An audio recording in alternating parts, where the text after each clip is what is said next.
এই মুহূর্তে আমরা ছিলাম কেদো রামচন্দ্রনগর হসপিটাল মোড়া, সেখানে কিন্তু আইএসএফ এর বিধায়ক নওশাদ সিদ্দিকী সাহেব তিনি কিন্তু উপস্থিত ছিলেন। হুমায়ুন প্রসঙ্গে প্রশ্ন তারা শুরু করেছিলাম।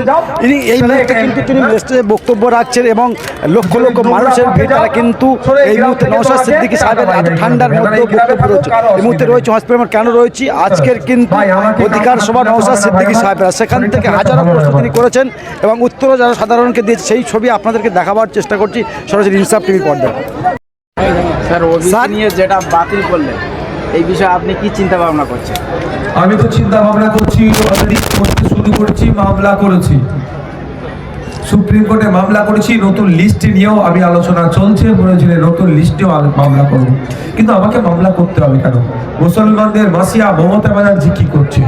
কেন মুসলমানদেরকে এরকম ধ্বংসের দিকে ঠেলে দিল? এই প্রশ্ন মমতা ব্যানার্জির কাছে। আমরা চাই সায়েন্টিফিক ওয়েতে প্রপার সার্ভে করে ওবিসির এ ওবিসি বি ডিসাইড করা হোক।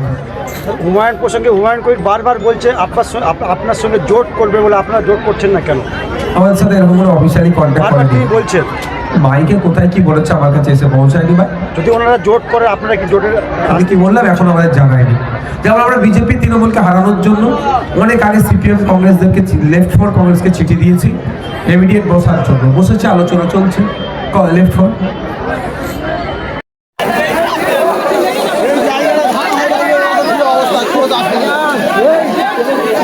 এই মুহূর্তে ভাইজান কিন্তু তিনি হাত নেড়িয়ে চলে যাচ্ছেন, একেবারে সেই ছবি দেখাবার চেষ্টা করছি। একেবারে ভাইজান তিনি কিন্তু একেবারে সেই ছবি দেখাবার চেষ্টা করছেন।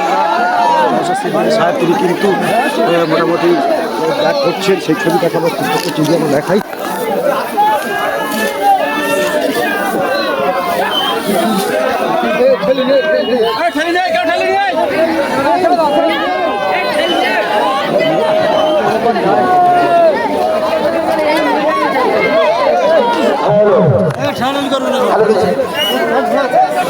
আমার নাম্বারটা লিখে নিন।